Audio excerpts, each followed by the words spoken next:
El Tribunal de Justicia Electoral del Estado de Zacatecas se complace en darles la más cordial bienvenida a un audiovisual Héctor Cárdenas Montoya. Saludamos con aprecio a todas las personalidades asistentes y en especial a la comunidad universitaria que hoy nos acompaña. Muchísimas gracias a todas y todos por su presencia. De la misma forma, hacemos un extensivo agradecimiento al doctor Raúl Federico García Pérez, director de la Unidad Académica de Derecho de nuestra Universidad Autónoma de Zacatecas, así como el claustro de docentes por todas las facilidades y atenciones brindadas para llevar a cabo este evento. El día de hoy se llevará a cabo el conversatorio titulado Libertad de Expresión y Derecho al Honor, impartido por los panelistas Maestro en Derecho Alonso Royce Elizondo y por la Maestra en Derecho María del Carmen López Fabián, y moderado por el Maestro en Derecho Rodolfo García Camacho. Sean todas y todos bienvenidos.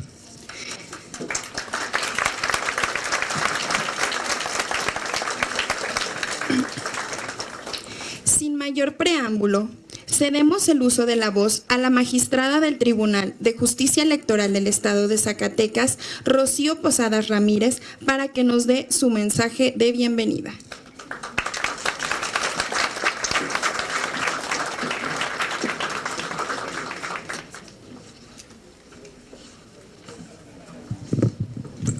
Muy buenos días a todas y todos.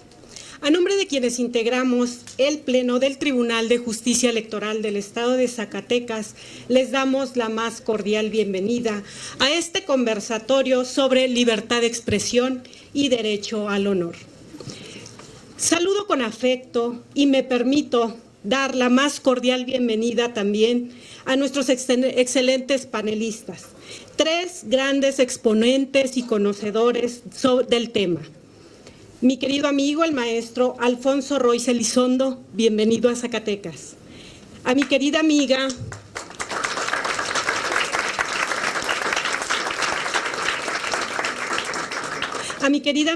y mi querido amigo también, la jueza Carmen López y el juez Rodolfo García. Muchísimas gracias por aceptar la invitación. Por otro lado, saludo con afecto y agradezco la presencia de mi compañero magistrado. Gracias, magistrado, por estar aquí. Gracias por el apoyo también para llevar a cabo este conversatorio. A mi compañera magistrada, la magistrada Tere, gracias, magistrada, por coadyuvar en la colaboración de este conversatorio.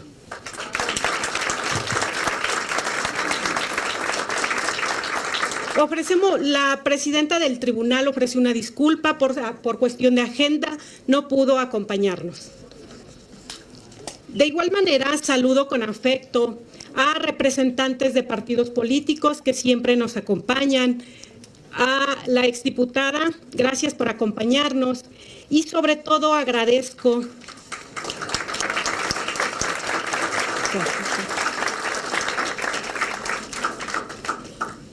De igual manera, saludo con afecto y agradezco la presencia y el apoyo invaluable brindado siempre para el Tribunal Electoral de parte del director de nuestra máxima casa de estudios, el doctor Raúl García Pérez. Gracias por todo el apoyo.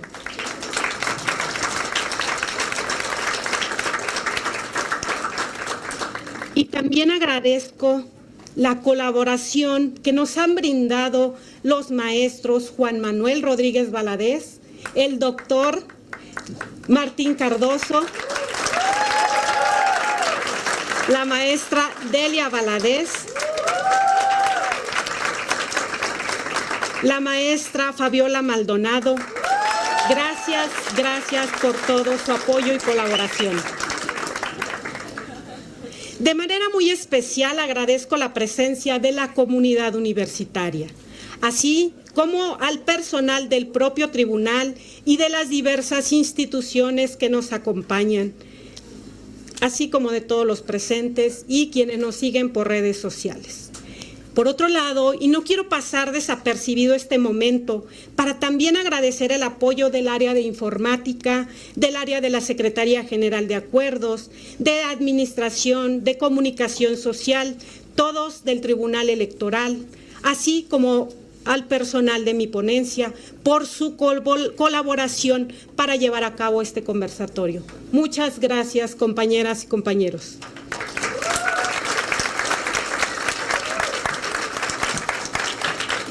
Esta mañana, el maestro y la maestra en Derecho reflexionarán sobre dos derechos previstos en la Constitución Federal que se limitan entre sí: la libertad de expresión y el derecho al honor. El espectro que abarca cada uno de esos derechos depende de la calidad de su titular. La restricción de la libertad de expresión no es igual si la persona titular es pública o privada, moral o particular. Lo mismo sucede con el derecho al honor. Su ámbito de protección aumenta o disminuye de acuerdo a la calidad del sujeto.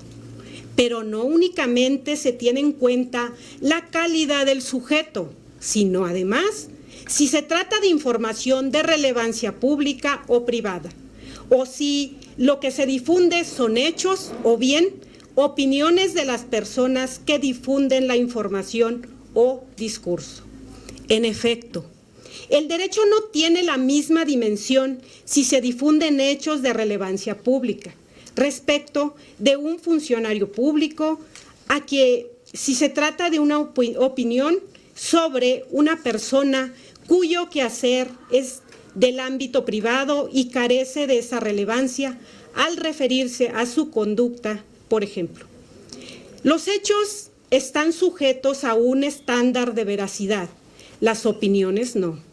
De este tema y sus distintos matices nos hablarán el día de hoy el maestro Alfonso Royce Elizondo y la maestra María del Carmen López Fabián, a quienes les doy también la más cordial bienvenida y les agradezco que hayan aceptado la invitación.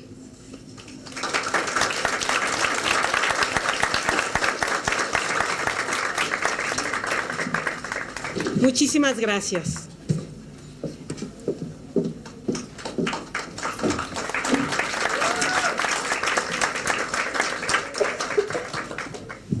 Gracias, magistrada.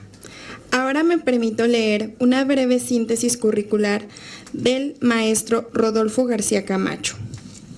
El maestro en Derecho, Rodolfo García Camacho, egresó de la licenciatura en Derecho en la Universidad Autónoma de Aguascalientes. Tiene una maestría en Juicio de Amparo en la Universidad del Valle. Cursó la especialidad en Derecho de Trabajo y Justicia Laboral en la Escuela Federal de Formación Judicial. Cuenta con diferentes cursos, congresos, conferencias, seminarios, foros y mesas redondas. A lo largo de su trayectoria ha desempeñado distintos puestos como oficial de partes, secretario, oficial administrativo, secretario particular, secretario en el Juzgado Sexto de Distrito en materias administrativa y de trabajo en el estado de Jalisco. Actualmente ocupa el cargo de juez de distrito con residencia en el estado de Zacatecas. Le cedemos el uso de la voz.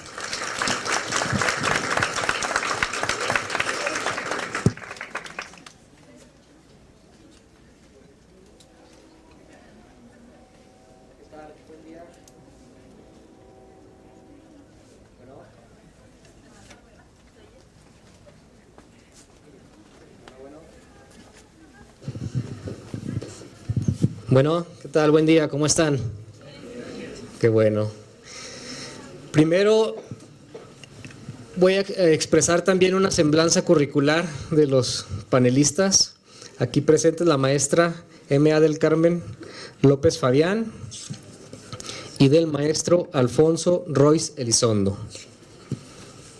Voy a iniciar con la maestra M.A. del Carmen López Fabián. Ella es licenciada en Derecho, egresada de la Universidad Autónoma de Tamaulipas, maestra en Derecho por la Universidad Nacional Autónoma de México, también maestra en Consejería Familiar por el Instituto de Estudios Superiores para el desarrollo integral, en proceso de titulación de la maestría en Derechos Humanos. En la Escuela Federal de Formación Judicial ha cursado, entre otros, curso de especialización judicial, estudios de especialidad, curso básico de formación y preparación de secretarios del Poder Judicial de la Federación, especialidad en Derecho del Trabajo y Justicia Laboral, diplomados en formación y preparación en el nuevo sistema de justicia penal, diplomado Metodologías Sociales en el Proceso Penal para un acceso efectivo a la justicia, cursos de actualización y especialización en materia de justicia laboral, de metodologías de adjudicación constitucional, test de proporcionalidad, derechos humanos y prueba en el proceso penal. Además, es certificada como conferencista internacional y ha colaborado como docente y tutora en la Escuela Federal de Formación Judicial, en proceso de titulación de la maestría en Derechos Humanos en la propia institución académica. Ella es vencedora del primer concurso interno de oposición de juezas de distrito conforme a la reforma judicial, adscrita al Juzgado Cuarto de Distrito del Centro Auxiliar de la Novena Región, aquí en Zacatecas, con jurisdicción en toda la República, esto a partir del 16 de diciembre de 2022. También se desempeña como coordinadora de jueces y juezas de distrito del 23º Circuito, del Centro Auxiliar de la Novena Región y Centro de Justicia Penal en el estado de Zacatecas. Y ella cuenta con una antigüedad de 28 años de servicio en el Poder Judicial de la Federación. Bienvenida, maestra.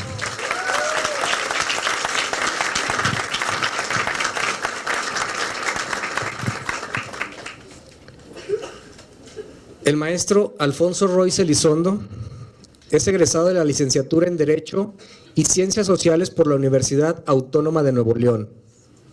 Cuenta con maestría en Derecho por la Universidad Nacional Autónoma de México y máster en Cuestiones Contemporáneas sobre Derechos Humanos por la Universidad Pablo de Olavide.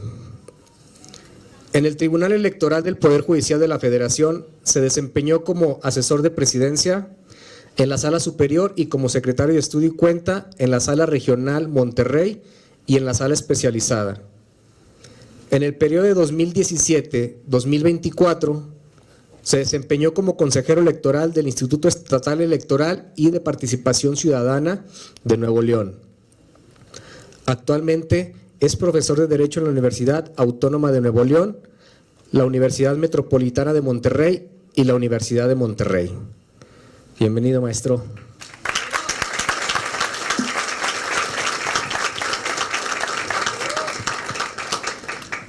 Como ya les anunciaron, nuestros maestros van a tener una charla con relación al honor y a la libertad de expresión. ¿Qué tan relevantes son estos derechos en nuestra vida diaria para todas las personas? Es lo que vamos a ver aquí. Si estos derechos son absolutos o se pueden matizar o se tienen que matizar en contraposición con otros derechos. De esto es lo que nos van a hablar nuestros maestros. Adelante. Gracias, buenos días. Pues es un gusto para mí estar aquí con ustedes, porque siempre me contagian de su energía. La juventud siempre tiene ese entusiasmo y además se ve que algunos maestros y maestras traían porra, ¿verdad? Pero bueno, vamos a empezar a hablar primero en términos generales, que es al derecho. Empezamos con el otro, con otra presentación, perdón. Con el derecho a la libertad de expresión y luego el derecho al honor. Les voy a dar un marco general de qué van estos derechos para que posteriormente podamos comentar algunos casos específicos relevantes sobre estos temas y acotados mucho a las personas públicas, ¿sí? Si bien es cierto que el derecho a la libertad de expresión es un derecho de todos, ¿sí? Pero está regulado de manera distinta cuando se trata de una persona en lo particular a cuando se trata de una persona que está en el ejercicio de la función pública o que son personas o personajes públicos. ¿Ok? Bueno, como les mencionaba, el derecho a la libertad de expresión. Yo soy muy visual, les traigo una presentación para que más o menos vayan ahí siguiendo. El derecho a la libertad de expresión es un derecho fundamental, creo que eso no cabe ninguna duda, es un derecho de todos, es un derecho inalienable, es inherente a las personas, ¿sí? Este derecho no está sujeto a que tú lo cedas, es un derecho que te protege la ley siempre y a todos, ¿ok? Pero, ¿ustedes creen que es absoluto este derecho? Ya lo mencionaban ahorita al inicio, ¿no? Vamos a ver si es absoluto o no. Levante la mano quien piense que es absoluto este derecho, que siempre se tiene que respetar al 100%, en todos los casos. ¿Siempre se debe respetar el derecho a libertad de expresión? Sí, pero, perdón, ¿cuál es tu nombre? Fer, ¿crees que es absoluto? ¿Crees que no tiene límites este derecho? Sí crees que es absoluto. ¿Quién cree que no es absoluto? Muy bien, muy bien. Sí, este derecho no es absoluto.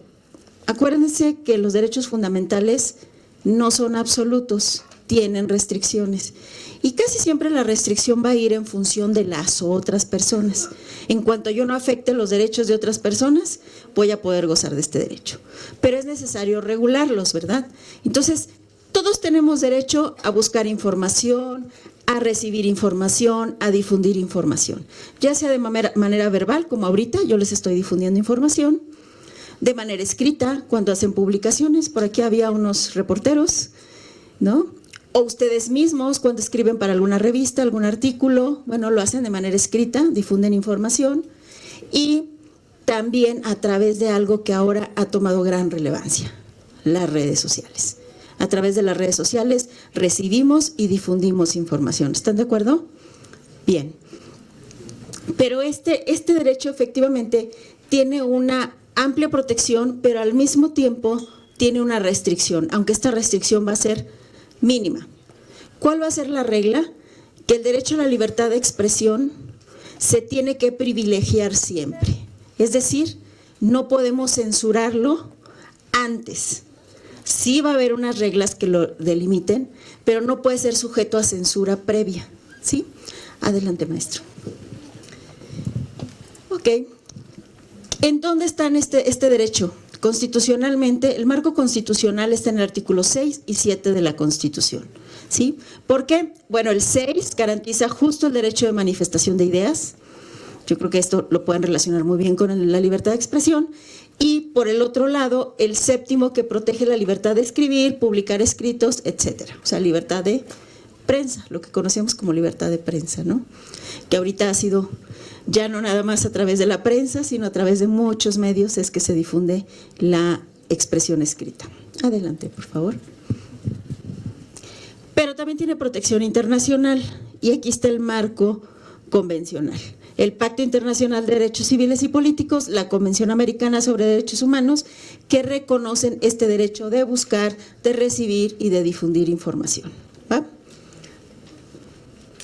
Límites y restricción. Acuérdense que lo que no está en la ley no existe. Entonces, sí existen los derechos, se los he dicho en otras ocasiones, los derechos fundamentales existen, aunque no estén reconocidos en la ley, pero es mejor tenerlos reconocidos para poder hacerlos valer, ¿no? Ok, límites y restricciones. Dijimos que es un derecho fundamental, que no es absoluto y que hay limitaciones en algunos casos. ¿Cuáles son las principales limitaciones? Y esto se ha establecido incluso jurisprudencialmente. Uno, cuando se protege el honor, ahorita vamos a ver de qué va el derecho al honor, cuando se protege la vida privada de las personas y la imagen de las personas. Este es un límite. Yo, a través de mi derecho de libertad de expresión, no puedo afectar la vida privada de alguien o no puedo difamar a alguien para afectar su imagen pública. ¿De acuerdo? La seguridad nacional y el orden público, eso lo vemos repetidamente en la Constitución, ¿no? Que son unos límites muy claros que nos fijan, no solamente en libertad de expresión, sino en otros derechos. La prevención de delitos y algo que también ha causado gran revuelo, que es el discurso de odio. ¿Alguien conoce aquí qué es el discurso de odio? ¿Tu nombre? Moisés. Moisés, sí, ya me lo sé, pero para que te conozcan. Bueno, cuando te escudas en la libertad de expresión para agredir a una persona por su división, ya sea sexual, ya sea de raza, ya sea de género, para atacarlos justamente por esas razones. Ok, vamos a considerar que un discurso es de odio cuando busca justo afectar a una persona públicamente y provocar que haya un rechazo hacia esa persona, ¿sí? Es un discurso de odio cuando tú estás provocando la emoción negativa en contra de la persona de la que estás hablando. Por ejemplo, si tú estás hablando de una persona de la diversidad, ¿sí? Y empiezas a incitar que son personas, no sé, no, es que no quisiera poner adjetivos porque no me salen, la verdad. O sea, yo creo que debemos de respetar a las personas en su dignidad siempre y a todas las personas. Pero pueden ustedes imaginarse algún discurso de odio o alguna de las palabras. Por ejemplo, cuando en los estadios de fútbol gritaban, ¿se acuerdan de una palabra que gritaban? Ajá, bueno, ese es un discurso de odio, ¿no? Y que todos entendemos a qué se refieren y qué es lo que están tratando de provocar. Bien. Y la regulación de la propaganda electoral y el uso de medios de campaña. Estas también son regulaciones que restringen la libertad de expresión, ¿sí? Adelante. Y bueno, en la presentación les puse algunas jurisprudencias que ha resuelto la Suprema Corte en relación a este derecho, como lo ha regulado, y una de las expresiones que ha usado la Corte para regularlo es que la manifestación de las ideas no puede ser sujeta a inquisición judicial o administrativa, que siempre se debe respetar a menos que ataque la moral, los derechos de tercero o se provoque algún delito o se perturbe el orden público, que es lo que les había comentado, ¿no? También el derecho a la información siempre debe salvaguardar el Estado, ¿sí? Adelante. Que no se viole la libertad de escribir y publicar sobre cualquier materia, es decir, no puede haber una sanción previa o una restricción previa, salvo las generales que les acabo de comentar. Ninguna ley ni autoridad debe establecer censura ni exigir fianza a los autores para que puedan escribir, sino que tienen que tener esa libertad en un sentido amplio y no se debe coartar la libertad de imprenta. También el límite a escribir y publicar sobre cualquier materia debe ser siempre respetando la vida privada, la moralidad y la paz pública, ¿ok?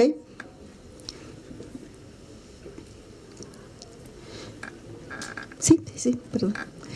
Aquí tienen ustedes el QR de la tesis que marca estos parámetros de límites al derecho de libertad de expresión, por si gustan tomarlos y después leer la jurisprudencia completa, ¿no?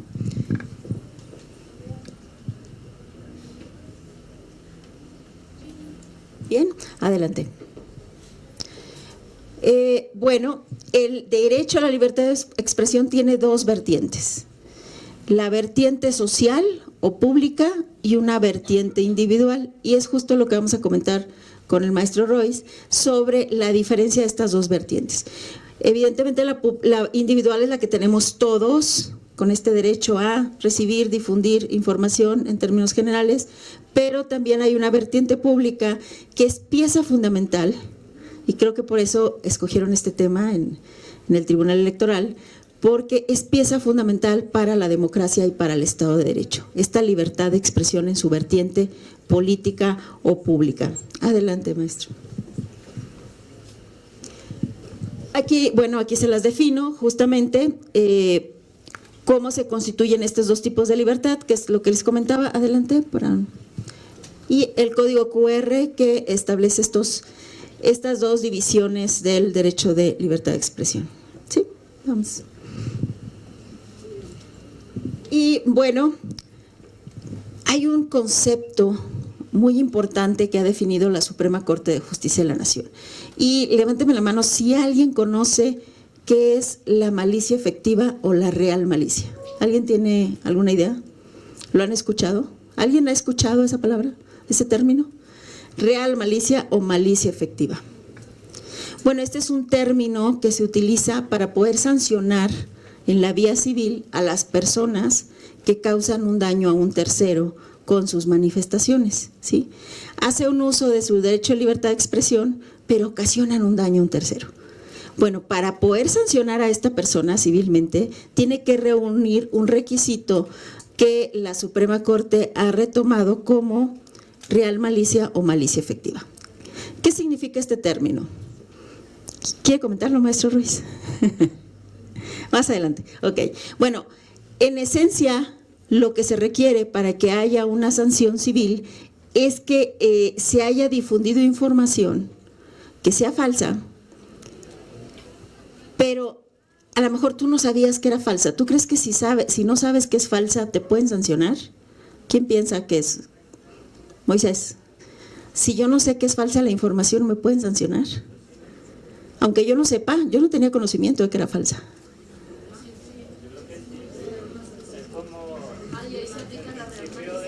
Ay, ajá, exacto.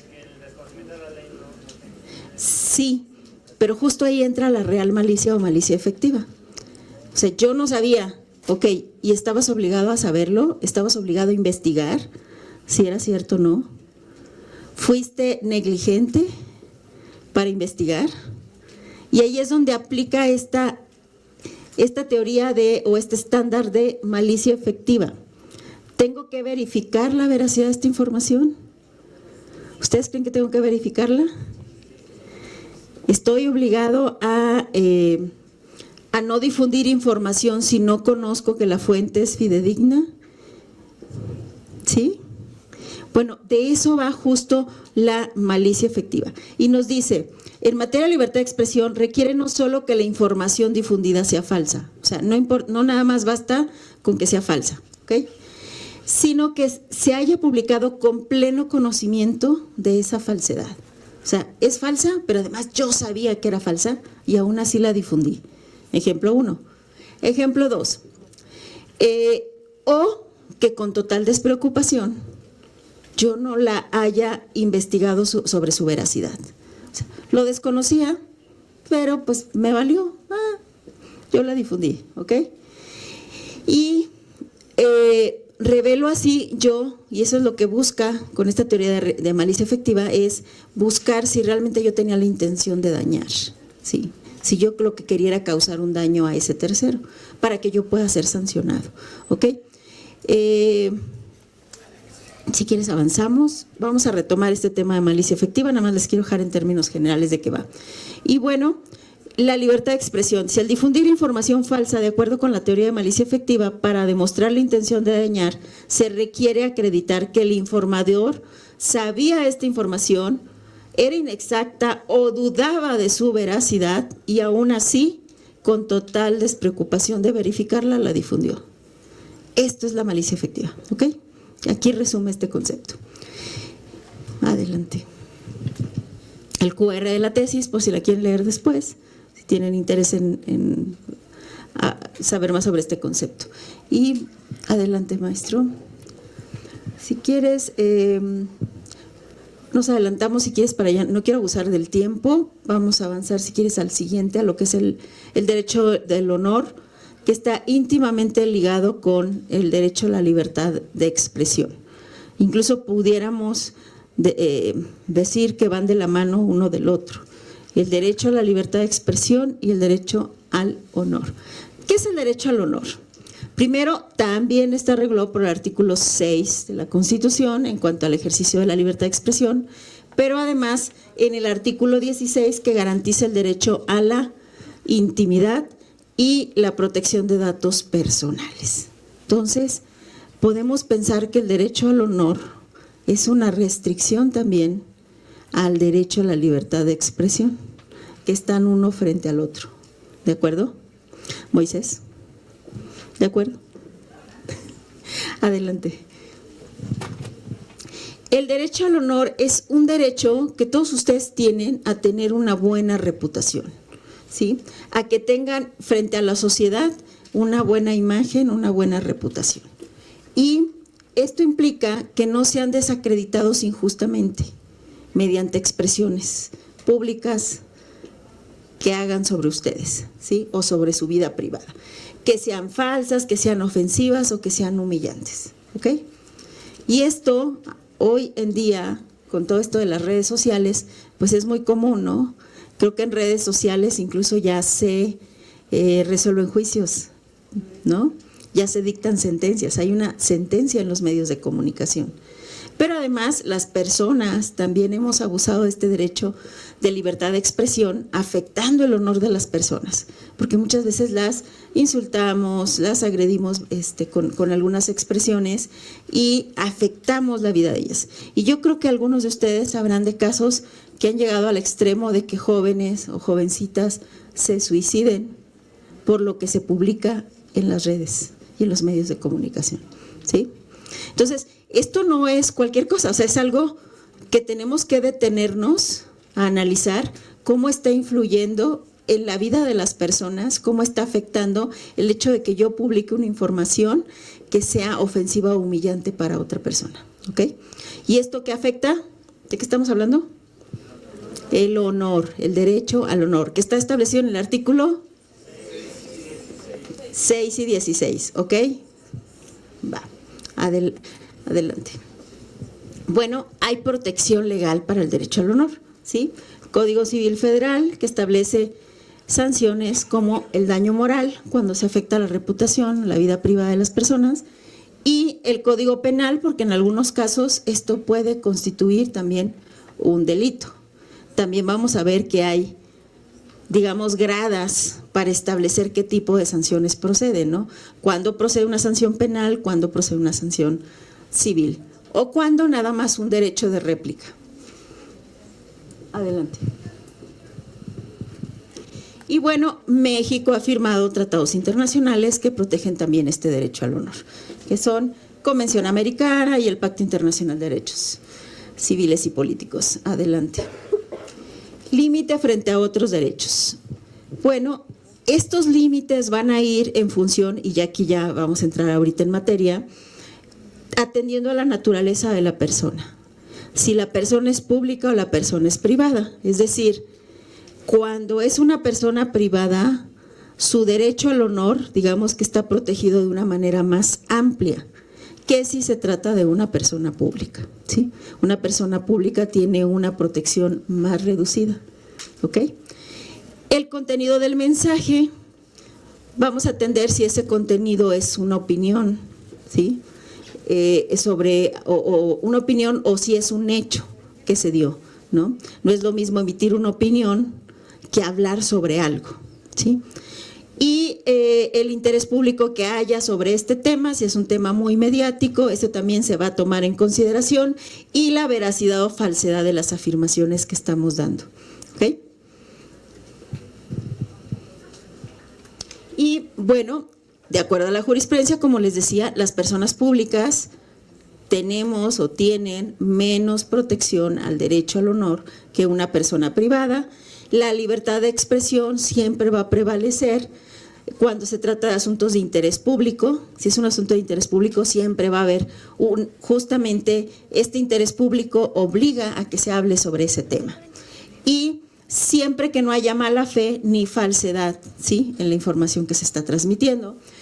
El daño moral se puede reparar mediante acciones civiles, no necesariamente penales. Es decir, siempre el derecho penal, la regla es que es la última ratio, o sea, es lo último que tendrías que aplicar. Primero tendrías que aplicar un derecho de réplica. ¿Quién sabe qué es un derecho de réplica? Por eso estamos hablando sobre lo mismo. Es que el único nombre que me sé es el de Moisés y el de Fer. Bueno, miren, el derecho de réplica es que a la persona se le permita controvertir lo que se habló de ella o contestar lo que se habló de ella en las mismas condiciones en que se dijo. ¿A qué se refiere? Pues tiene que ser con la misma publicidad o en el mismo medio con el que se difundió su información falsa, ¿sí? Esto es derecho de réplica. Yo quiero aclarar, yo quiero dar mi versión, ¿sí? Y se le tiene que permitir este derecho de réplica. Y está en la Constitución. O una sanción civil, pues que es un pago de un daño moral que se te haya ocasionado por esa información falsa que se difundió de ti. Y lo último a lo que quisiéramos llegar es a una sanción penal, a que se tipifique, se establezca que está tipificado como delito tu conducta, ¿no? Gracias. Retos actuales. ¿Ustedes cuáles creen que sean los retos actuales de estos derechos? Pues primero, que por un lado no podemos censurar la libertad de expresión, pero por el otro lado también tenemos que proteger este derecho al honor de todas las personas, ¿sí? Y hay demandas estratégicas contra la participación pública disfrazadas como protección al honor. Entonces aquí, por eso les decía que está un derecho frente al otro y no debemos, bajo el argumento de que protegemos el derecho al honor, restringir el derecho de la libertad de expresión, que como ya les decía, pues no solamente protege la dignidad de la persona o el honor de la persona, la libertad de expresión tiene un fin todavía más elevado, que es el de la democracia, el de el Estado de Derecho y el Estado democrático de derecho. Entonces, es importante que nosotros protejamos en una manera más amplia este derecho a la libertad de expresión, ¿sí? Y bueno, pues en conclusión, el derecho al honor es esencial para la vida humana, ¿están de acuerdo? Sí, es esencial para la vida humana, pero debemos equilibrarlo, ¿también están de acuerdo en que debe haber un equilibrio entre el derecho al honor y el derecho a la libertad de expresión? De acuerdo. Y bueno, no se puede permitir que este derecho se utilice para calumniar, para humillar, para afectar la vida de las personas, ¿ok? ¿De acuerdo? Espero que nos vayamos más conscientes con esto cuando escribamos en nuestras redes sociales nuestros comentarios. Pero vamos a verlo ahora sí en el ámbito político.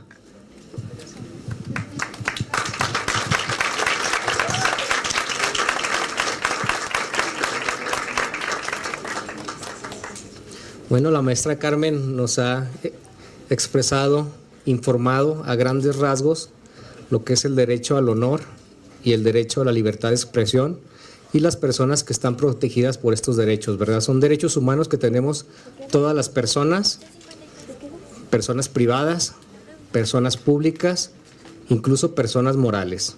Y cómo estos derechos juegan en nuestras vidas y cómo se van matizando o cómo va cediendo un derecho frente al otro. Porque como dijo, mientras una persona tiene el derecho a la libertad de expresión, hay otra enfrente que tiene el derecho al honor, a que no sea difamada y calumniada.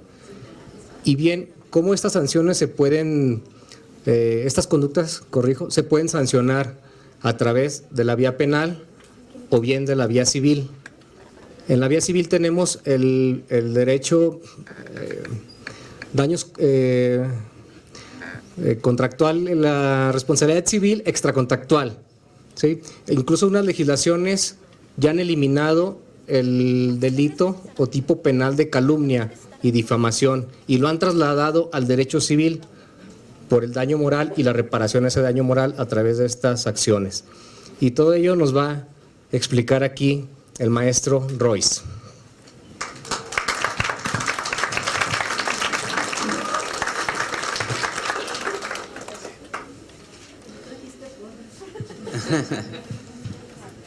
Bueno, muchas gracias. Para mí es un gusto, un honor. Ejerzo mi derecho al honor, estar aquí con la jueza, el juez. Y para mí es de verdad un verdadero gusto estar con la familia zacatecana, magistrada. Bueno, ya se nos fue por aquí el magistrado Yuen, buen amigo. Y además porque yo viví aquí en Zacatecas, tengo un especial cariño a Zacatecas. Yo comencé aquí mi carrera como secretario de estudio y cuenta en este tribunal, por aquí con buenas amigas y amigos, Rose, ya no, por ahí los veo, con mucho gusto. Y bueno, yo prácticamente conozco bueno, conocía, no sé si ya están los miembros del Tribunal de Justicia Electoral de Zacatecas, pero conozco hasta quienes nos están guiando allá con la presentación. Entonces para mí es de verdad un gusto estar aquí con personalidades importantes de aquí de Zacatecas, profesores, diputada, de verdad un gusto y les agradezco las facilidades para estar en este espacio. Bueno, entonces, nos decían, ¿sí? ¿Se escucha bien? La verdad es que a veces me da como el síndrome de Vicente Fernández, pero tengo más voz de Manolín que de Vicente Fernández, entonces está como complicado ese tema para los operadores, porque es como que la gente se cree Vicente Fernández y tiene más voz de... En fin, a veces pasa así, libertad de expresión, ¿qué les digo? Bueno, entonces ya tuvimos un preámbulo teórico que nos ha explicado ya la jueza Carmen, donde nos decía que era la libertad de expresión, el derecho al honor, cómo interactúan, y como bien nos dice el juez Rodolfo, pues hay ciertos casos que nos pueden ir evidenciando cómo interactúan. Bueno, voy a comentar un caso rápido que es muy relevante. Yo me salgo aquí, muchas gracias. Que es el que, digamos, dio origen a un caso que se utiliza en todos lados, ¿no? Se utilizan en los juzgados civiles y se usa mucho en materia electoral. Se cita mucho este caso, perdón, Vicente Fernández, ya ve, se usa mucho en materia electoral, aunque es muy viejito este caso. Es el caso de Sullivan, New York Times contra Sullivan. Bueno, pasó que... ¿Han escuchado hablar de Martin Luther King? Bueno, ¿se acuerdan que tenía una lucha, digamos, por el movimiento afroamericano, por los derechos de los afroamericanos en Estados Unidos? Era reverendo, o bueno, clérigo, no sé exactamente cuál era el cargo, pero él tenía una lucha desde esa trinchera. Y, digamos, lo estaban tratando de acallar a Martin Luther King. Digo, cuando digo esto, voy a salir un poquito de la presentación, pero había todo un movimiento de Martin Luther King, pero había otros clérigos en otros estados de Estados Unidos que intentaban hacer notar que las personas afroamericanas no tenían, por ejemplo, derecho a votar. ¿No podían votar? O sea, ya se había reconocido que no eran esclavos, que eran libres, pero no podían votar. Libres, pero tenían cierta segregación, no podían subirse a cierto lugar del autobús, no podían comer en ciertos restaurantes. Había una segregación institucionalizada en Estados Unidos. Entonces estaba dando una lucha en esos años para tratar de lograr ciertos derechos. Bueno, esencialmente lo básico, pues, no ser discriminados de esta forma institucionalizada. Digo institucionalizada porque había leyes al respecto, pues. No es que fuera solo una práctica. Entonces, digo, leyes y algunas omisiones, ¿no? De no darles el derecho al voto como tal. Bueno, entonces, un poco de preámbulo histórico. Recuerden que en Estados Unidos el tema de la esclavitud, mejor dicho, de la no esclavitud, se dio como consecuencia de esta guerra civil que se dio entre los unionistas y los confederados, es decir, el sur contra el norte. Los del sur querían que siguieran habiendo esclavos, básicamente. Entonces, esto se siguió, esta idea, digamos, de cierto rechazo hacia la raza afroamericana, pues siguió existiendo durante décadas en Estados Unidos. Y los afroamericanos de ese sector, pues intentaban ir ganando derechos que, si bien estaban establecidos como libres, pues no tenían. Entonces, había ciertos movimientos, protestas y demás. Y para que pudiera ser, y aquí es donde es importante la libertad de expresión, para que estos movimientos pudieran crecer, pues no había internet. ¿Qué había? Periódicos. No más. Televisión, pues era complicado, salud. Televisión, radio, pues era complicado porque quienes tenían el control, pues era, algunas personas que podían no necesariamente tener el mismo interés de que se fueran ampliando esos derechos, o mejor dicho, se fueran reivindicando esos derechos, porque ni siquiera ampliar. Entonces, en Estados Unidos había esta idea de ciertos periódicos del norte, New York Times, Chicago Tribune, ciertos periódicos que estaban difundiendo esas luchas. Y los estados del sur estaban contraatacando con demandas en contra de la libertad de expresión. Entonces, estas demandas les llamaban libels, o sea, libelos. Y esencialmente el estándar en ese entonces era: mientras te comprueben que difundes algo falso, ya se asume que entonces tú estás causando un daño y vas a tener que pagar. Ese era el estándar en ese momento. Tiene cierta lógica, la verdad que sí tiene cierta lógica. Te dicen algo falso, pues tienes que pagar por andar diciendo algo falso. Ahora explico por qué no funciona así, aunque ahora con Donald Trump intenta que regrese un poco ese estándar. Bueno, el estándar se fue cambiando. Este caso es paradigmático. Está esta nota. Esta es una nota pagada. lo que le llaman una inserción pagada. En el New York Times lo pagaron, bueno, ahorita pongo un acercamiento de esta nota. Esencialmente había una inserción. Ay, gracias. Decía en 2 párrafos esto que ven ahí en pantalla. Decía en la ciudad de Alabama, luego que los estudiantes cantaron una canción patriótica en la escalinata de la legislatura estadual. Bueno, eso es una traducción libre, así que si me equivoqué, pues les anticipo que puede haber alguna inexactitud. Pero bueno, dice, en la escalinata de la legislatura estadual, sus jefes fueron expulsados de la universidad y los edificios de la Universidad de Alabama fueron rodeados por la policía, armada de fusiles y proyectiles de gases. Cuando la totalidad de los manifestantes expresó su protesta ante las autoridades estatales, negando a reinscribirse, el comedor estudiantil fue cerrado con el propósito de someterlos por el hambre. O sea, había básicamente una protesta estudiantil, por eso digamos, este caso parece relevante aquí. Había una protesta estudiantil y se dice en la nota que llegaron los policías, digamos, a tratar de impedir que siguiera esta protesta, a tratar de hacer estos actos digamos, de la fuerza, ¿no? Del uso de la fuerza. Bueno, resulta, dice fake news porque era fake news, en realidad no pasó eso. O sea, no, digamos, fue inexacto esta información. O sea, quien lo estaba difundiendo eran básicamente personas allegadas al movimiento de Martin Luther King. Le pagaron al New York Times para que pudieran hacer esta inserción, o sea, como una apariencia de una nota periodística, y tenían exageraciones, digamos.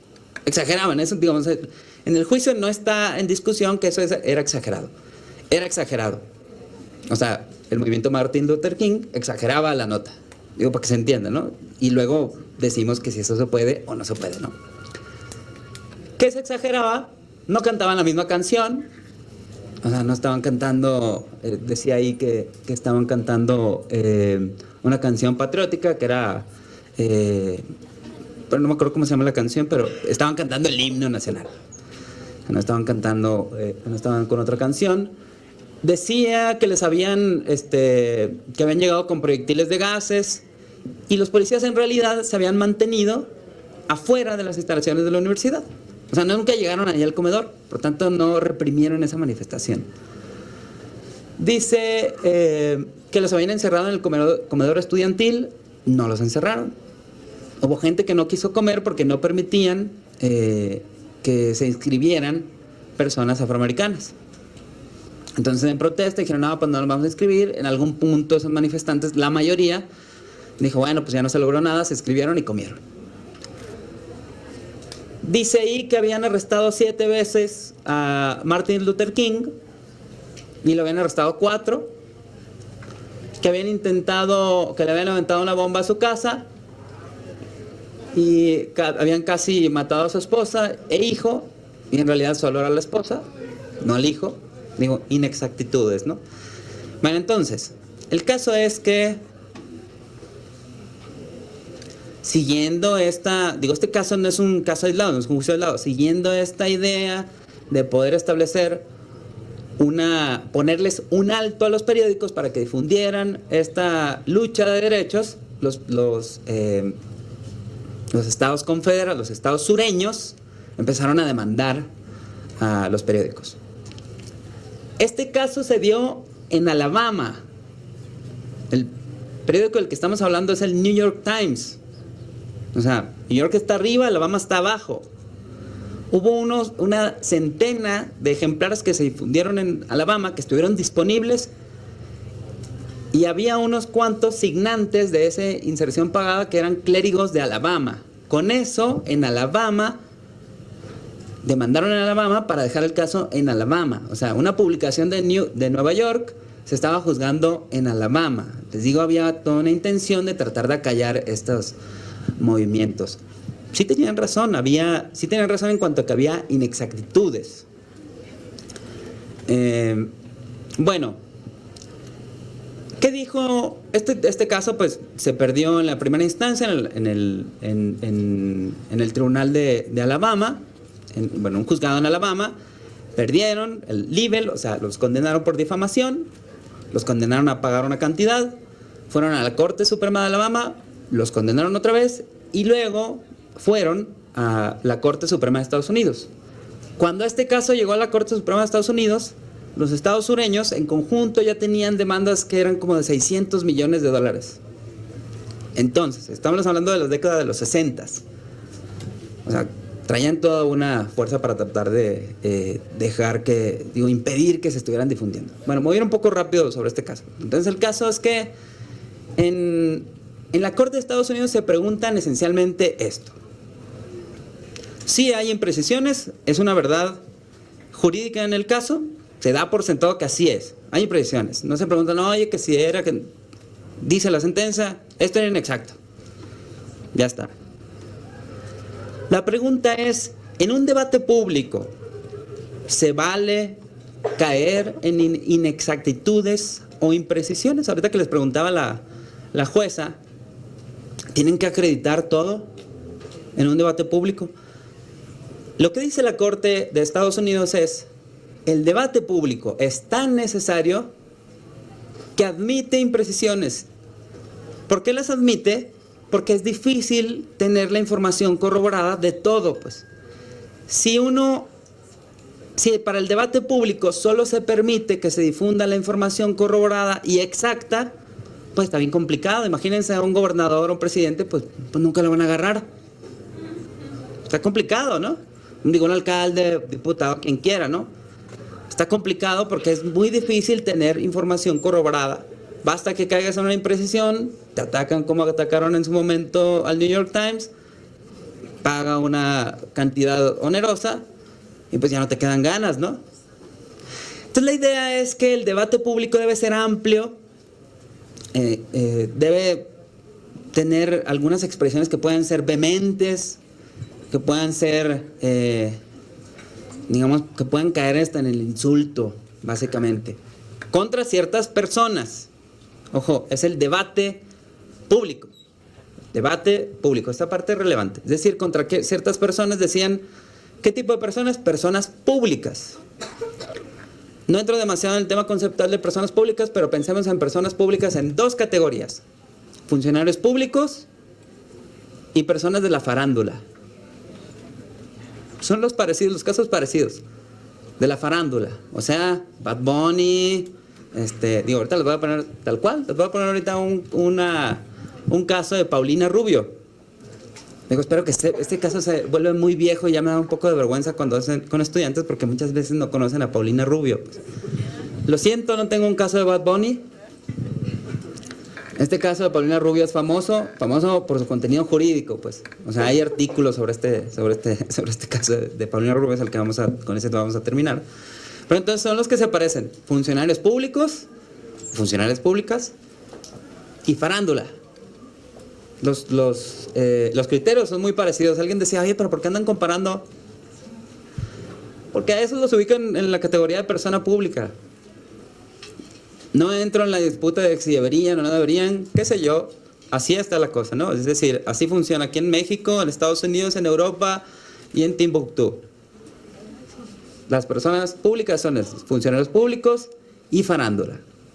Bueno, entonces, volviendo al caso de New York Times contra Sullivan. El caso es que, decía la Corte, aquí están intentando acallar a este movimiento, citando algunas imprecisiones. No lo intentaron, no lo arrestaron 7 veces, nada más 4. Pues usted disculpe, ¿no?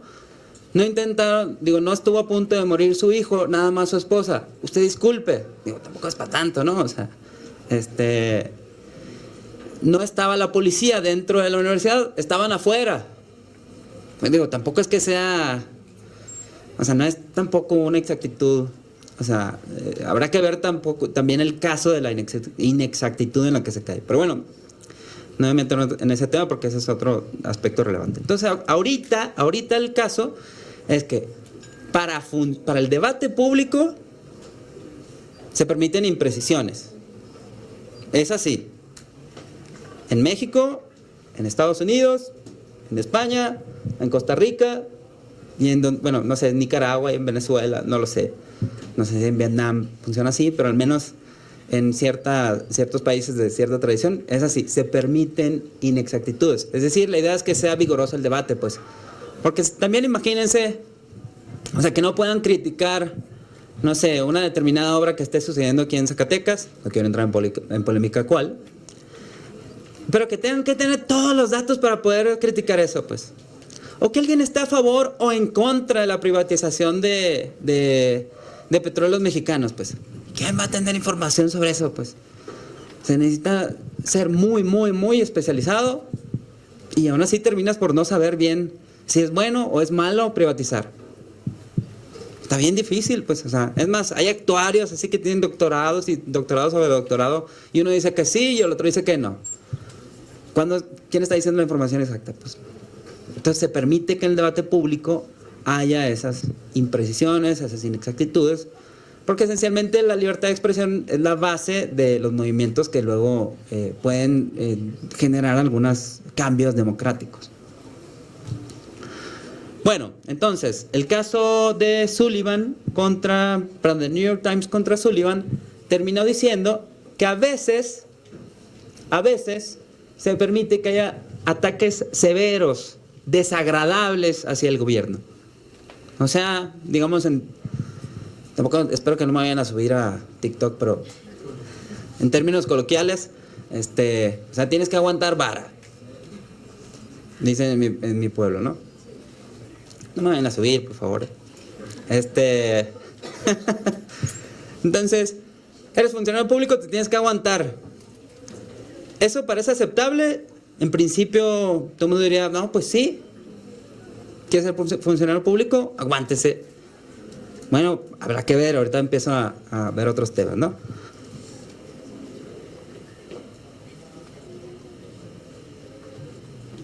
Vamos a otro caso. De la Corte Interamericana de Derechos Humanos. Este caso es un famoso caso de Fontevecchia contra Argentina. Fontevecchia es ese señor.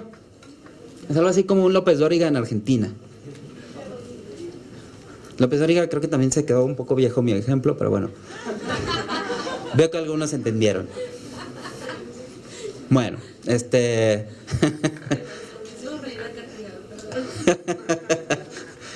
Bueno, está bien, Pero solo los de nuestra edad nos entendemos. Es generacional. Pues sí, estuve a punto de decir Sabludovsky, pero ¿Quién es un periodista que ahorita reconoce la generación actual? Alguien que me ayude. Loret de Mola. Pues pude haber dicho Loret de Mola, ¿verdad? ¿Sí? ¿Quién, perdón? Denise Merker. Broso. Otra vez caímos en nuestros tiempos. Bueno, entonces Javier Alatorre. Bueno, entonces resulta que Fontevecchia, este periodista, D'Amico es el editor de un programa en Argentina, difundieron una noticia. Esta noticia. La otra familia de Menem. Menem era el expresidente de Argentina. Entonces estaban difundiendo esencialmente que Menem tenía otra familia, pues. Tenía un hijo fuera de matrimonio. Había un contenido público ahí, o sea, no solo era cuchicheo, el contenido público era decir, bueno, ¿qué recursos públicos utilizaban para atender a esa otra familia? Bueno, yo ahí, lo primero que me salta a la vista, que en México sería distinto, es que sale la imagen del menor. O sea, allí sería otro enfoque, pero vamos a pasar de lado un poco ese enfoque porque no es el que tuvo el caso, ¿no? Podría haber sido en esos términos. Ay, perdón. Bueno, aparte tienen varias noticias donde entrevistan al menor y donde decía ahí, quiero llevar el apellido Menem, etc. Entonces, ¿qué pasó ahí? Menem demandó a Fontevecchia, esencialmente por invasión a su vida privada. Acá no es el derecho al honor, sino invasión a su vida privada, pues, su derecho a la privacidad. Y la Corte Interamericana lo que dijo duro y rudo, tal cual, es aguante. Es funcionario público, aparte, no cualquier funcionario público, ni más ni menos que el presidente de la República. Aguante. Está bastante discutible, ¿no? Porque si se ponen a ver, pues ¿y el niño qué culpa tiene, no? O sea, y es más, no solo el niño, la otra persona, pues, o sea, ¿qué culpa tiene, no? Ese es un tema relevante que está bastante pendiente todavía en México y en otros lados. O sea, el hecho de que un familiar tuyo sea funcionario público te somete a ti mismo también en el escrutinio, en esa mayor tolerancia. Si es así, ¿por qué? No te preguntó. O sea, ¿quién le preguntó a ese pobre chavo si quería que su papá fuera presidente? Pues, en fin, es otro tema que también hay que tener,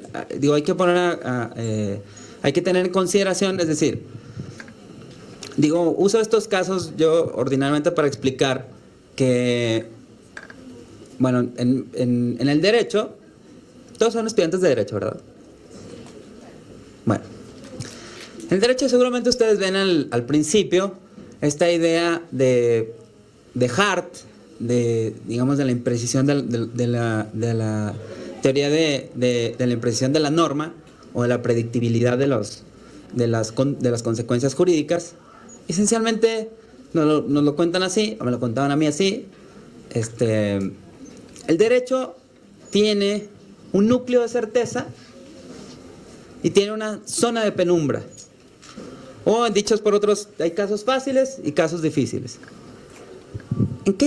¿A qué nos dedicamos regularmente las abogadas y los abogados? A poder determinar esos casos difíciles, cómo deberían de resolverse. ¿Por qué? Porque el derecho está basado esencialmente en una imprecisión imperdonable, que es cuando se dice, a mí me parece imperdonable, pero también inevitable, cuando se dice, la ignorancia del derecho no exime de su cumplimiento.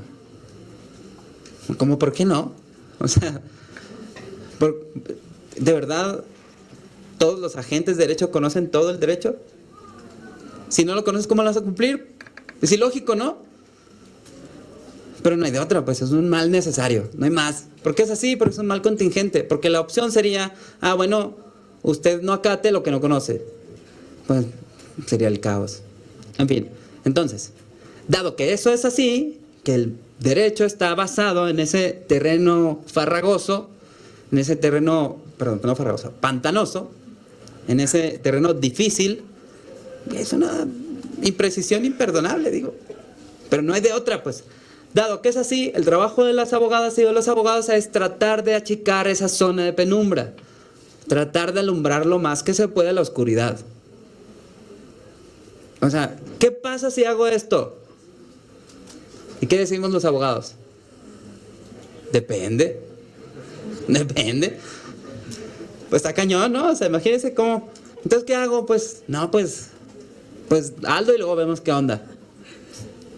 Está complicado, ¿no? ¿En qué trabajamos los abogados? Los abogados en tratar de ir, llenando esos vacíos respecto de la predictibilidad de nuestro accionar en tanto a las consecuencias jurídicas, ¿no? Que uno sepa qué va a pasar respecto de qué hago. Pues si me paro aquí va a pasar esto, si me paro acá va a pasar esta consecuencia, si me bajo pasa tal consecuencia jurídica. Porque estamos en esta el derecho como ciencia, como disciplina, pero además el derecho como realidad, como orden normativo que existe en el Estado, sin que a nadie le pregunten. Pues lo único que queda es tratar de aminorar esa circunstancia. Bueno, dicho eso, dicho esa pequeña pausa, pues el tema de la libertad de expresión, pues uno comienza diciendo una cosa y luego dice la otra, pues no, que sí se puede todo lo que quiera, no, siempre no. Y entonces vas como que de un lado a otro, como matizándole. Sí se puede, pero en este caso no. No se puede, pero a veces sí. Sí se puede, pero es así. Y seguimos en esta... Y así pasa con la libertad de expresión, pero pasa también, no sé, con la libertad de tránsito, o sea, pasa con todo, ¿no? ¿Mande? Sí, guardia y custodia. Y dejen ustedes ya el tema del cambio de criterio, ¿no? Se podía porque toda la comunidad de jueces y juezas dijeron que se podía y en algún punto dijeron que no. Ah, pues no que sí. No, pues dijimos que no y ahora no se puede. Castigo, porque no se puede. En fin, la Corte Interamericana de Derechos Humanos tiene un criterio muy duro respecto del debate público. Duro no en el sentido de rigorista, sino duro en cuanto a que no se mueve de ahí, pues. Muy cuadrado. Es funcionario público, lo voy a resumir así en términos coloquiales, el funcionario público aguante. O sea, le pueden decir lo que sea y tienes que aguantar. Claro, lo que llega a la Corte Interamericana está muy filtrado, ¿no? O sea, se quedan muchas cosas en la Comisión Interamericana de Derechos Humanos. Acuérdense que la Corte Interamericana, uno no llega directo, tiene que pasar por el filtro de la Comisión Interamericana, que son tan buenos o mejores que la Corte Interamericana. Entonces llega ya todo filtrado.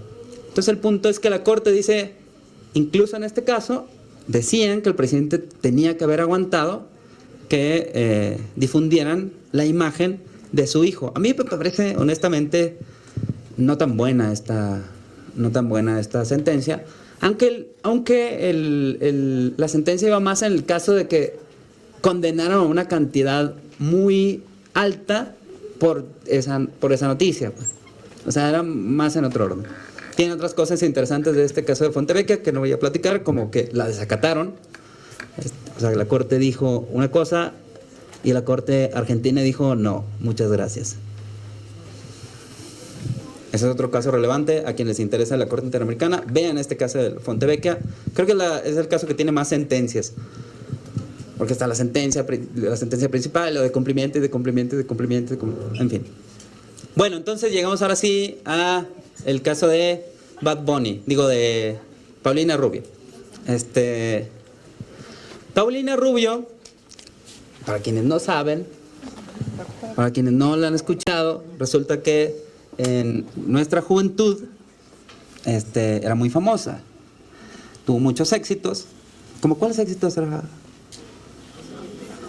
Causa y efecto. Bueno, hubiera estado bueno traerlas aquí un fragmento, ¿verdad? Para que supieran. No era de reggaetón, bueno, según yo recuerdo, ¿no, verdad? Bueno, entonces, Paulina Rubio es muy famosa en España, es muy famosa en México porque es mexicana, pero creo que es más famosa en España. Está casada con no sé, casada o está... ¿Ya se divorció? Sí es...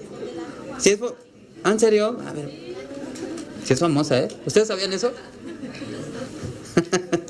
Bueno, estaba casada entonces con una persona que es muy famosa en España, que era como una suerte de, ¿cómo se le llama? Como socialité. ¿Sabes usar esa palabra? ¿Socialité? ¿Ya no? Está quedando muy... Influencer. No, pero es que él era... O sea, no es que tuviera redes y que era un tipo rico y ya la gente lo conocía. Ándale, exacto, era como un mi rey, pues. Y creo que tiene como un vínculo ahí con la nobleza de España, algo así como del conde de no sé qué. Entonces era famoso ahí, Nicolás Vallejo, Colate. Bueno, o sea, el punto es que no había hecho nada y era famoso. O sea, básicamente, o sea, su onda, o sea, era famoso y se volvió más famoso por ser pareja de Paulina Rubio. El punto es que había uno de estos programas, tipo como Ventaneando, otra vez mis ejemplos viejos, pero bueno. Un programa de chismes, ¿qué será? ¿Cuál será uno parecido ahí? ¿Hoy? ¿Cuál sería uno? La Cotorrisa, ándale. Voy a apuntar ese de La Cotorrisa, espérame, déjame. Lo voy a apuntar porque me estoy quedando muy viejo en eso. Bueno, antes había un programa como La Cotorrisa, que en términos legales llaman, en la sentencia le llaman como de cuchicheo. No es cierto, chismoseo. Así dice la sentencia, dice chismoseo. O sea, básicamente que se vale de los chismes de famosos. Ni siquiera es chismoseo, es famoseo. El famoseo era famoseo. De los chismes de los famosos como para tener rating. O sea, una causa bastante noble. Y entonces tenían esta noticia de Paulina Rubio, que decían que era lesbiana. Y que tenía... ¿Por qué se asustaron con él? Bueno, decían que era lesbiana, decía el programa, y decían que tenía problemas de violencia física con Colate. Bueno, entonces Paulina Rubio demandó a estos programas, que dijimos que era, ¿cómo dijimos que era? La Cotorrisa. Este programa como La Cotorrisa, y los demandó diciendo que estaban vulnerando su derecho a la privacidad. O sea, se estaban metiendo de más en su vida privada, pues. Entonces otra vez recordemos este estándar que les decía que funcionaba que era para servidores públicos de la actual malice. De hecho, la actual malice o la real malice surge con el caso que les decía de Sullivan, de New York Times contra Sullivan. Ya no lo explicó la jueza. Entonces, decían, ¿será que Paulina Rubio esta información que se está difundiendo es o no verdadera, es o no inexacta, y es o no factible que se pueda difundir? Básicamente, Paulina Rubio demandó a estos programas de La Cotorrisa, tipo La Cotorrisa, perdió en las instancias de España. Esencialmente le dijeron el mismo estándar que les decía de la Corte Interamericana. Usted es famosa, aguántese. Así. Usted es famosa, tiene que aguantar. Tiene que tener un mayor grado de tolerancia respecto a su derecho al honor, derecho a la vida privada. La justificación que llegó incluso a decir el Tribunal Constitucional Español es: si te vales de la fama para hacer dinero, para tener lujos y demás, si te vales de la fama, entonces tienes que aguantar que esa misma fama, o sea, la fama implica que la otra gente esté hablando de ti, entonces tienes que aguantar que la otra gente hable de ti. Y entonces que la otra gente hable de ti a veces con imprecisiones, inexactitudes, información falsa. O sea, lo mismo que decía del debate público, igual para esta información de chisme. Bueno, eso es lo que dijo el Tribunal Constitucional Español. ¿Qué dice y aquí esta es la parte, digamos, que es de avance a la que se ha llegado hasta este momento? La Corte Interamericana no tiene, por ejemplo. ¿Qué dice y qué es relevante para ciertos casos mexicanos, por ejemplo? Dice el Tribunal Europeo de Derechos Humanos: aunque alguien sea una persona pública, debe tener cuando menos una esperanza legítima de protección, o sea, un núcleo mínimo de protección. Y es que pregúntense, el ser funcionario público o el ser una persona pública, o sea, de la farándula, implica que todo mundo deba saber todo de esas personas. O sea, imaginen los paparazzis que tienen esas como lentes así telescópicos y vean cómo se ve que tiene un lunar en la rodilla tal persona. Pues está cañón, ¿no? O sea, una cosa es que sea famosa y otra cosa es que tenga que tener ese acoso. Yo no estudiaba estos casos por esa razón, pero un caso que surgía aquí en México era cuando, y se los pongo como duda, porque tampoco creo que lo puedo tener resuelto, cuando se hablaba del expresidente Andrés Manuel López Obrador, de si se podía o no saber, plantéenselo como una duda, pues, si se podía o no saber su estado físico, concretamente si estaba enfermo o no de diabetes. Hubo esa misma discusión con otras, pero yo me centro en la diabetes. Porque yo recuerdo que escuchaba en un programa, decía, bueno, es que él es funcionario público. Como este criterio duro que les digo de la Corte Interamericana, es que es funcionario público, tiene que aguantar, que sepan todo lo que quieran. Bueno, ¿es así? No lo sé. Pero decían, por ejemplo, específicamente de la diabetes, decía, bueno, es que la diabetes puede tener cierta propensión a cambios de humor. Entonces, como para saber si el presidente pues tiene esa propensión a cambios de humor. Yo pienso que en todo caso se tiene que analizar esta circunstancia, porque no sé si la diabetes, no sé si solo la diabetes produzcan estos cambios de humor. O sea, ¿cuántos de nosotros o de nosotras amanecemos un día de mal humor? Pues a veces no te lo explicas, pues. O sea, es más, las hormonas, pero no es un tema nada más de género femenino. O sea, de verdad es que no. Basta, por ejemplo, que en los hombres haya un incremento de testosterona para que de repente, no sé, tienes como mucha energía y a veces como mucho coraje, y las decisiones a veces se dan con esa energía, pues que podrían ser en un sentido distinto si lo pudieras analizar con mayor tiempo, con mayor calma. Entonces, el tratar de, digamos, esta justificación de la diabetes como para que pudiera tener estos cambios de humor, pues me parecía que al menos tendría que analizarse. No lo sé, igual y sí terminamos diciendo que un presidente, que se puede saber cuál es el estado físico de un presidente, concretamente que se debe saber si tiene o no diabetes. No lo sé, igual y terminamos diciendo eso. Pero para este caso es precisamente que veía el caso de Paulina Rubio, de esta esperanza legítima de protección. ¿Hasta dónde llega la esperanza legítima de protección para las personas de la farándula? O sea, para Bad Bunny, o sea, ¿qué tanto pueden andar viendo en Bad Bunny que si, o por ejemplo ahora que preguntaban de, ¿cómo se llama de la música ranchera? No, que sacó una canción que de Entre Amigos, no sé qué. Oh, Karim León. Ah, Karim León, pues. Me pregunto legítimamente si será... ¿Mande?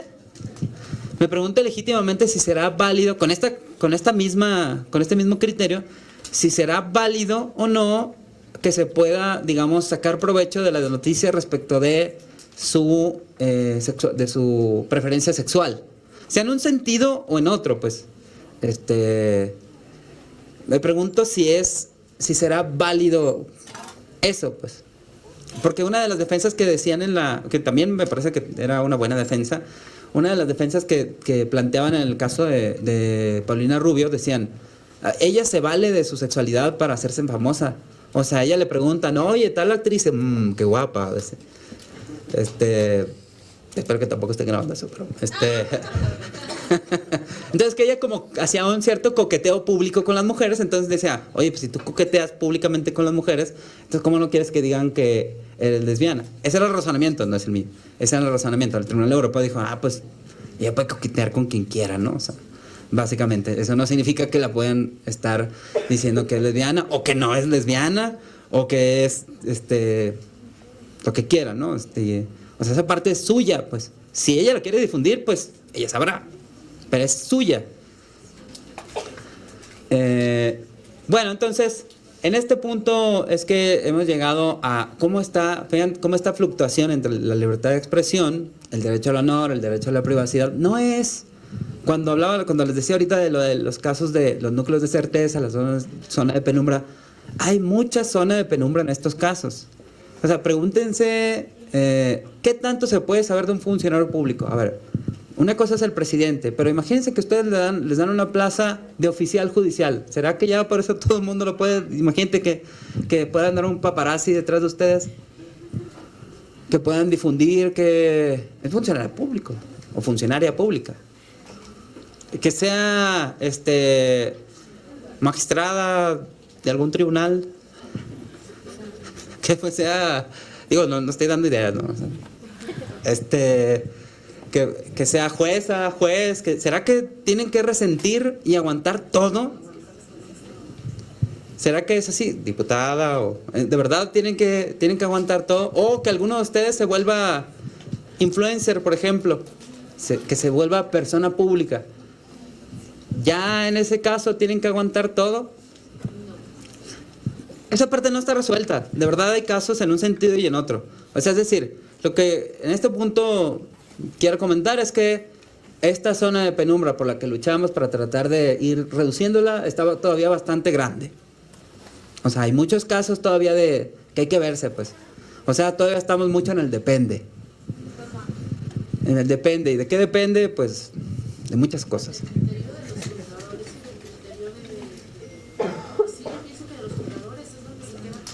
Sin duda, digo, Hart dice, perdón que diga Hart, me gusta mucho Hart, pero Hart dice hay dos soluciones para las zonas de penumbra. Una es la legislación y otra son los precedentes.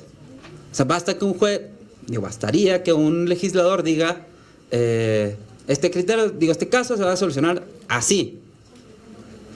Luego, bueno, habrá que ver si esa solución que dan los legisladores soporta luego una evaluación judicial, que diga, bueno, esta solución que a ti se te ocurrió, pues resulta que no es congruente con derechos humanos, entonces esa no. Y vamos a los precedentes, ¿no? Digo, ya pues, tiene que ver también de cómo se adscriban con respecto de la forma en que actúan los jueces en el control de los legisladores y demás del neoconstitucionalismo o, digamos, de la autocontención, el activismo judicial y demás. Pero todavía estamos en esa cuestión todavía estamos en esta situación de penumbra y esta cada vez se está haciendo más grande porque no es lo mismo los famosos que había en la época de los 60s, que se hacían famosos en la radio, en la tele, periódico. No es lo mismo esos famosos que los famosos que hay hoy en día a través además con la posibilidad, dos cosas que tienen que ver: quién se hace famoso y los medios por los cuales se puede comentar respecto de esos famosos o de esas personas públicas. Antes, pues para caer en esa circunstancia de un libel, en el caso de Alabama, del New York Times, tenían que haber pagado una inserción en el New York Times y hoy basta que pongan un tweet, basta que pongan un post en Instagram, en TikTok y que se vuelva viral. O sea, los límites son realmente mucho menores que los que había entonces, pues.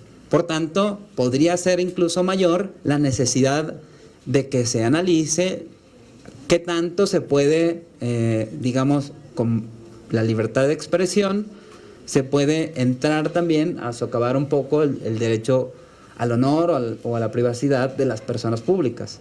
Digo, socavar en el sentido no negativo, digamos, lo intento decir de formas más neutras, es decir, que en la medida que la libertad de expresión se ensancha, con respecto de las críticas y digamos, comentarios que pueden hacer sobre las personas públicas, pues se va reduciendo el derecho al honor y el derecho a la privacidad de esas personas, que puede ser válido, por supuesto, pero es así, digamos, es una proporción de inversamente proporcional, si me lo permiten, algo así, ¿no?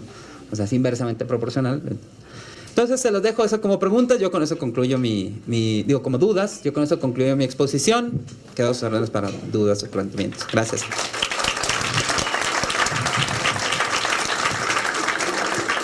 Gracias a los panelistas. Derechos muy interesantes, ¿verdad?, en nuestra vida diaria. Ya, hoy se llevan un conocimiento respecto al derecho al honor y respecto al derecho a la libertad de expresión. Derechos que están íntimamente vinculados. Ya vimos cómo juegan uno con el otro, que todos somos sujetos de estos derechos. Personas privadas, personas públicas, personas morales, y cómo es el umbral de protección tratándose de este tipo de personas y de la información que se difunde, que se expresa y a la persona que va dirigido, ¿verdad? Van a venir campañas ahora en el próximo mes para cargos de jueces, ¿verdad? Ahí vamos a ver una serie de información, en su mayoría van a ser calumnias, difamaciones contra las personas que vayan a participar. Eso lo van a ver, y porque eso ha sido así siempre. En las campañas siempre se empiezan a atacar. Entonces, estos derechos están ahí en juego y la protección de ellos. Pero también esto les sirve a ustedes en su vida diaria, conocer estos derechos y su protección. Por el simple hecho de ser personas, aquí hay personas públicas, pero también privadas, como ustedes. Por el simple hecho de tener redes sociales, son potencialmente sujetos de estos dos derechos, de la libertad de expresión y del derecho al honor. Bien, ¿alguna pregunta que tengan, un comentario? ¿Todo les quedó muy claro?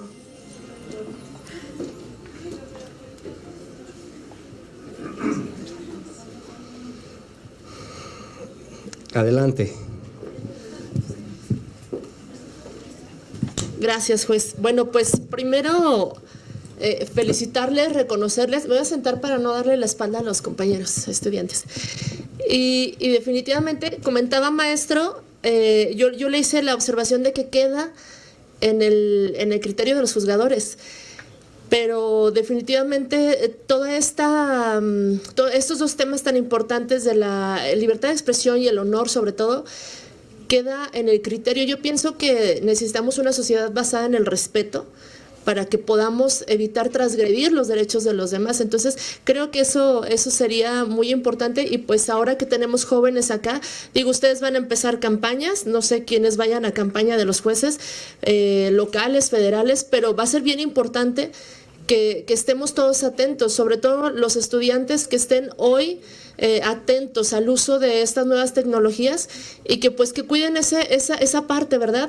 Luego tenemos la facilidad de que cuando somos figuras públicas nos tocó en campaña los perfiles falsos de redes sociales y las agresiones tan fuertes, tan delicadas, y a las personas, hablaban ustedes también de los influencers, si tienen o no tienen el derecho. Híjole, claro que en el caso de Paulina Rubio, pues quienes somos de esa época que sí lo conocemos, pues sí vemos esa parte, ¿no? Donde están siendo agredidos sus derechos fundamentales, están siendo violentados.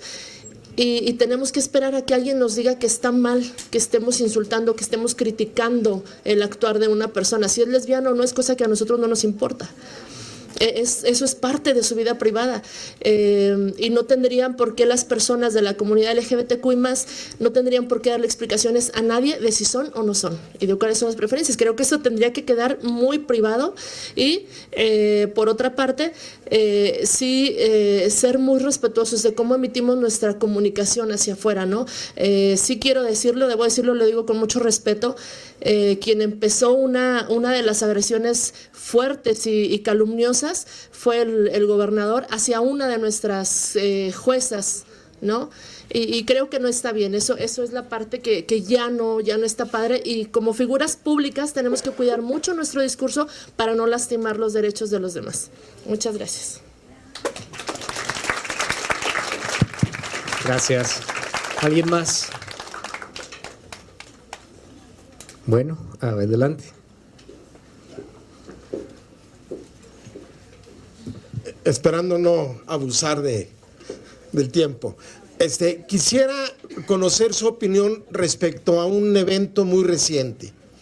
Seguramente muchos de ustedes se han enterado de una sentencia que se ha emitido contra el exrector de la UNAM, Enrique Graue, que se le está convocando a través de esa sentencia a hacer un pago de 15 millones de pesos a una docente que se sintió agraviada y que ella interpuso la demanda correspondiente, y que bueno, eso es porque le atribuyeron a ella el haber solapado el plagio de una tesis, ¿verdad?, que presentó una ministra de la Suprema Corte de Justicia de la Nación.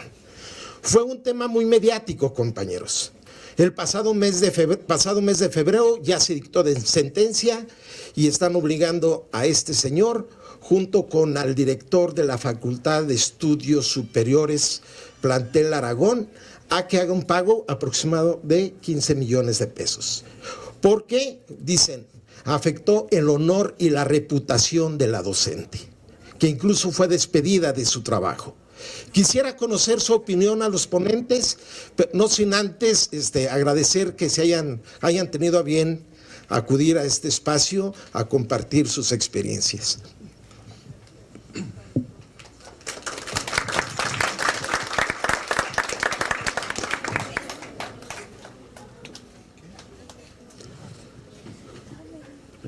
¿Contesto yo? Bueno, gracias por la pregunta de este caso. Bueno, mira, concretamente del caso, tendría que ver las constancias para saber bien, incluso la sentencia porque no la he leído, para saber bien los pormenores, pero lo que puedo decir es esto: un criterio general que puede o no aplicar a este caso. La Corte Interamericana, en relación a estos casos, empezó así, básicamente la línea jurisprudencial interamericana. Empezó fijándose, por eso que decía al inicio el juez Rodolfo, respecto de que en algunos estados ya no se penalizaba la calumnia, sino solo era civil. Bueno, no se penalizaba, digamos, por la vía penal, sino a través de la vía civil.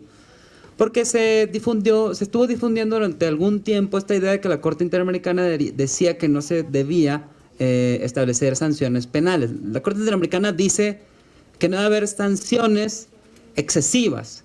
Entonces, de tal manera que las primeras resoluciones que hubo en el caso de la Corte Interamericana de Derechos Humanos, cuando había esta interacción entre la libertad de expresión y el derecho al honor, es decir, cuando había algún señalamiento respecto de personas privadas, decía: no se debe sancionar excesivamente a las personas, digamos, que difundan una determinada información que tenga que ver con el debate público, pues, así sea algo ácido, vehemente, ridiculizante.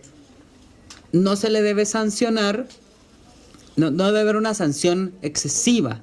Y las condenas que hubo de derechos humanos era lisa y llanamente porque decían: la sanción fue excesiva.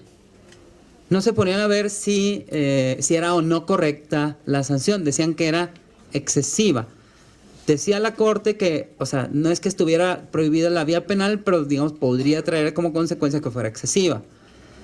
Y luego hubo otros casos, por ejemplo el caso de Fontevecchia, donde confluyen los dos criterios, donde dice, aparte de que la sanción es excesiva, está, digamos, trastocando esto que tiene que ver con el estándar de veracidad exigible respecto a la información difundida en la libertad de expresión. O sea, tiene estos dos criterios la Corte Interamericana. Uno, se ponen a ver, pues es una pena, es una sanción penal, ya viola derechos humanos. Es una sanción civil muy alta, que sería, creo, el caso si es que es muy alta, entonces, eso como Estado, no como el juez, digo, como Estado mexicano que permita que eso suceda. Lo que digo es que no necesariamente en las sanciones interamericanas implica que el juez haya estado o no equivocado en relación a la aplicación de la norma, ¿no? O sea, en cuanto a que sea aplicable tal o cual criterio. Otra cosa que pueda decir, no, pues esta sanción que estoy aplicando puede ser inconstitucional, y lo que pueden hacer todos los jueces desde 2011, ¿no? O sea, no aplico tal delito. Es factible que hay sentencias donde dicen, no aplico tal delito porque este delito es inconstitucional. Todo el delito no lo aplico. Hay ya sentencias Nuevo León fue una sentencia recuerdo perfectamente, el TOCA 193 de 2011, es del magistrado Carlos Emilio Hernández Batis en Nuevo León, y dice, esencialmente, había un tipo penal donde era básicamente que te agarraran en un carro con un radio, celular o lo que fuera, al lado de policías, y ya eso te agarraban, pues. Entonces decían, a tener varios celulares, y decían, no, pues este es un tipo excesivo, y ya, yo no lo aplico. Y declararon inconstitucional el tipo tal cual.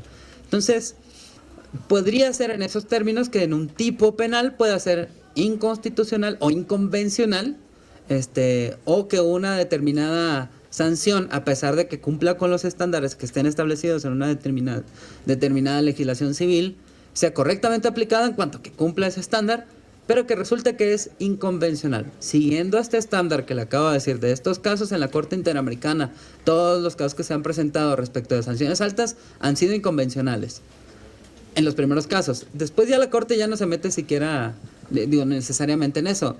Fue transitando respecto de ver las penas a ver las expresiones que se estaban haciendo. Es debate público, es decir, ¿cuál es la diferencia? En uno te sancionan porque es excesiva, y en otro te sancionan porque sancionas. Así sea muy poquita, no debiste haber sancionado.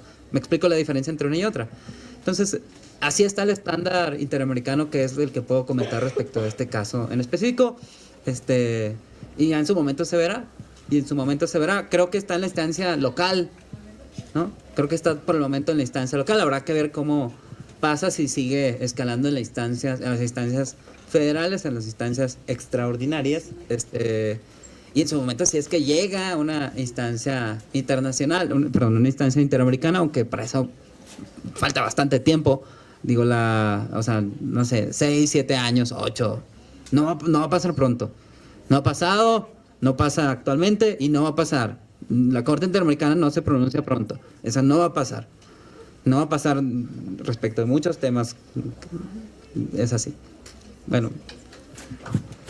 Yo nada más quiero hacer un comentario en relación justo a lo que mencionaba el maestro Roy sobre esta área de penumbra del derecho, ¿no? Y las soluciones que comentaba sobre legislar o los criterios de los jueces, ¿no? Con las sentencias. En ambas deben tener una participación activa todos ustedes, toda la sociedad, todas las personas. ¿Cómo? Bueno, a través de los recursos legales que hay, inclusive se pueden reclamar omisiones legislativas, ¿no? O a través del activismo, buscar, impulsar la creación de leyes que legislen todas estas penumbras legales. Y también, pues a través de los casos, no sé cuántos de ustedes de aquí se piensan dedicar al litigio, pero también a través de estos casos que llegan a los tribunales y a los juzgados, es que se pueden ir delimitando estos derechos, tanto su protección como su restricción. Y por supuesto llegar incluso a las cortes internacionales para que se regule, ¿no? Entonces creo que hemos avanzado mucho en cuanto a regulación, pero también nos falta mucho todavía por hacer en muchas áreas. Esta nada más es una: libertad de expresión, derecho al honor, pero podemos hablar, como decía la exdiputada, de pensión alimenticia, ¿no? O de violencia vicaria, que hemos estado hablando mucho sobre eso. Si bien es cierto, está legislado como tipo penal, pero faltan muchas cosas que ver. Y en materia de prueba, en relación a estos temas de pensión alimenticia, de guardia, custodia y de violencia contra la mujer. Hemos estado hablando mucho este mes sobre esos temas, pero ¿qué tanto tenemos que cambiar nuestras legislaciones para que se pueda proteger realmente los derechos de todas las personas? ¿Qué tanto se tiene que avanzar en las sentencias para que sean protectoras de derechos humanos? Y en eso ustedes tienen el papel más activo, porque son los que pueden ir impulsando estos cambios y esta protección más amplia o esta regulación más específica de sus derechos. Muchas gracias.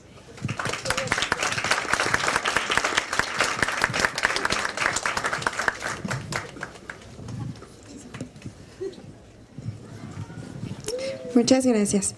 Solicitamos amablemente la presencia de la magistrada Teresa Rodríguez Torres y al maestro Juan Manuel Rodríguez Valadez para hacer entrega de reconocimientos a los ponentes por este conversatorio.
El Tribunal de Justicia Electoral del Estado de Zacatecas agradece su asistencia. Que pasen una bonita tarde. Gracias. Por favor, les invitamos a ponerse de pie para la foto oficial del evento. Gracias.